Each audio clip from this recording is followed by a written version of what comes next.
This episode of Let's Knit Together is sponsored by yarnmarket.com. Fabulous fashions, fast and friendly.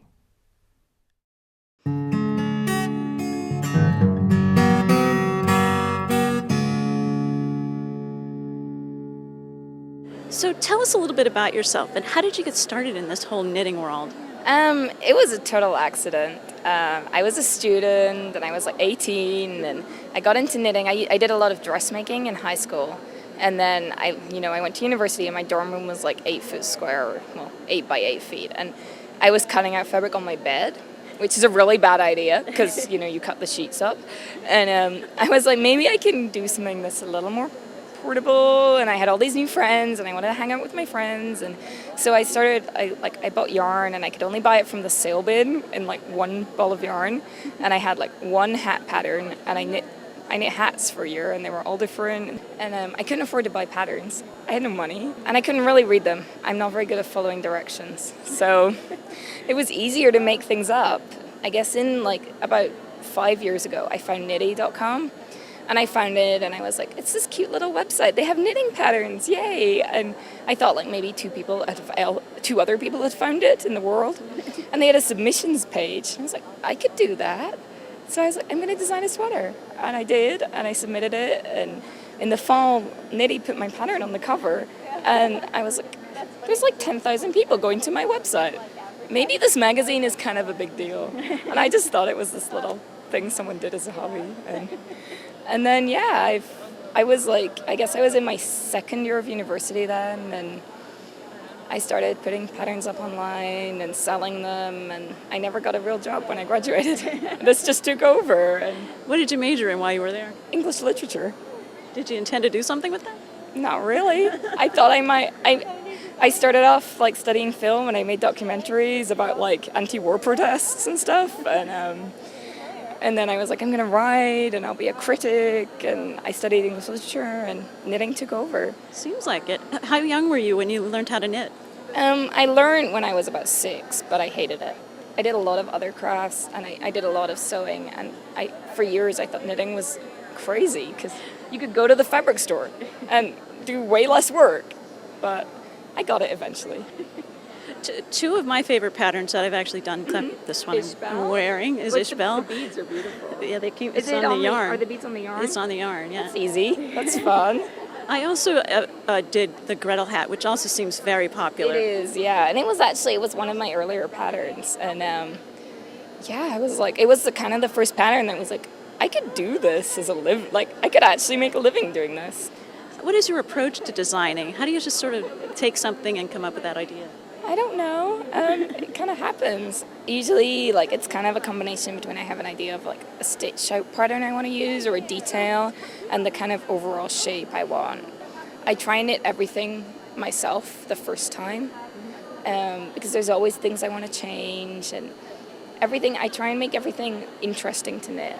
It's not just that you get a good finished product, but it's really boring while you're knitting it. So I do a lot of things with interesting constructions that are seamless, and they're sort of, my favorite type of knitting are things that are, you can kind of, it's not too complicated, you can knit it while you're chatting to your friends, but it's not too boring either.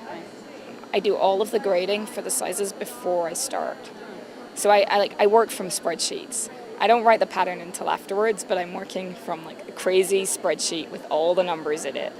You've also sort of trailblazed a bit with self-publishing. Mm-hmm. How did you end up going that direction? Part of it was that I was 18, 19 when I put my first PDF patterns up, and I was in Scotland. I was really far away from all the magazines, and they were this whole other world, and I thought they were I couldn't submit to them. They were real magazines, but I could make it. I'd done some editing for my school magazine and that sort of thing. So I was I'd used graphic design software. I could make a PDF. I could put that online. That was easy, and so it was actually I started doing it because it was much less intimidating for me, where I was, and then I after a couple of years, magazines started approaching me, and then I was like, you're going to pay me what? I can make way more than that. Self-publishing already. So I just kind of kept doing it, and I've done a couple of magazine things, and I've done quite a bit for Twist Collective, who are really wonderful to work with. Yeah, they have a different approach. They do, yeah. They pay royalties based on like a percentage of every pattern sold. So they sell individual PDF downloads, and so the designer gets a very good percentage of each pattern sold, and that works really well. And you retain the copyright as well, which is important. Well, the new book it's all sweater patterns. The first 2 books I did were all little gifty accessory things. This one is all sweaters. One of the things I'm really excited about is that we're photographing every sweater in 2 sizes. So we have a plus size model, and we're photographing them on me. And I've always done big size ranges. I think it's important, but it's really helpful to be able to see how it looks on someone larger and a different body shape as well. This one is one of my favorites. It's called Leica. I wanted to do a lace pattern, like a sweater with lace on it that wasn't too girly, too frilly. Yeah. So it's got just the simple garter stitch edges. And the yarn I used is Learnis Laces. Oh. And I actually designed this colorway. So I went to their workshop in Chicago, and I was like picking out all the different reds, and it was really fun. And then they dye it, and it's called Ysolda Red. I love the button choice too. Oh, thank you. I love vintage buttons. I have quite the collection. It's a sock yarn, but it's actually knit at 5 stitches to the inch, so it's like a DK gauge. Mm-hmm. So it's not actually too intimidating. Right. It's not at 9 stitches to the inch or anything. And then for the bands, we doubled the yarn, so it's a little bit sturdier. Yeah. That's really beautiful. Something you wouldn't feel uncomfortable wearing to the office. No, it's kind of the inspiration for the book. I've done a lot of things that are sort of fairy tale-ish, a bit costumey, and I really wanted for this to do things with those elements, but that you could wear in everyday life. Mm-hmm. And so it's got Little Red in the City, so it's like Little Red Riding Hood, but it's sort of urban and wearable. And well, the one I'm wearing is Melia, and it has a great hood too. I can turn it.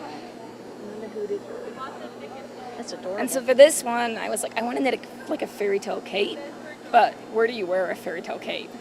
I mean, I would wear it, but I don't think anyone else would. So I wanted to add sleeves and make it kind of something you would wear in the fall. It's like a jacket. Like a swing coat. Yeah. And it's really fun to kind of twirl around in. That's adorable. Thank you. This is Vivian. And I designed this because I wanted to make it with all the cables. And when I submitted it, it was like, it had 2 cables up the front, and it was kind of boring. And then I sent them this, and she's like, oh, it's better than I thought it would be. But I thought no one was going to knit this, because it's kind of more elaborate, and it takes a while, and it's totally seamless. The shaping goes with the cables. Yeah, the shaping is all in the cables. And it's actually been really popular. People like it, and it's been fun. I like it when people make things. So. And it's great to see all the different versions people do. Yeah. And so are you active on Ravelry? Oh, yeah. Yeah, just a little bit. I've been on Ravelry since near the beginning, and it has been so wonderful for my business. I saw all my patterns in Ravelry, and they're now really good friends of mine. And they've been so great for my business, but I think also for the knitting community in general. We should mention in our last episode, you were Bob, weren't you? I was, yeah. People always ask when they do events, like, where's Bob? And they're like, he's our dog. We have to leave him at home with the dog sitter or with our friends. We can't take him to an event. And people always want to see him. So I was like, you should have a Bob mascot. And then I was like, I could do that. And so, a week before Rhinebeck, I was staying with a friend in Massachusetts, and I was like, I'm going to do that. I'm going to make a bob head. And you knitted it in 1 week? I made it in 5 days. Without a machine? Yeah, I did it by hand. It's chunky, but it's pretty crazy. So what's next for you? Well, we have this book coming out in September, and then I think I'm going to do a book tour and some workshops based on the fitting stuff in the book, and I have the next book all designed too in my head. So. Our next live show is scheduled for July 31st at 6 p.m. Eastern. Go to letsknittogether.com/live for complete details on how to participate. Choosing yarn for a baby project is always a challenge. You want to make something durable and machine washable, but yet something that can be an heirloom. One yarn I've used is Serdar Snuggly DK because of the softness and washability.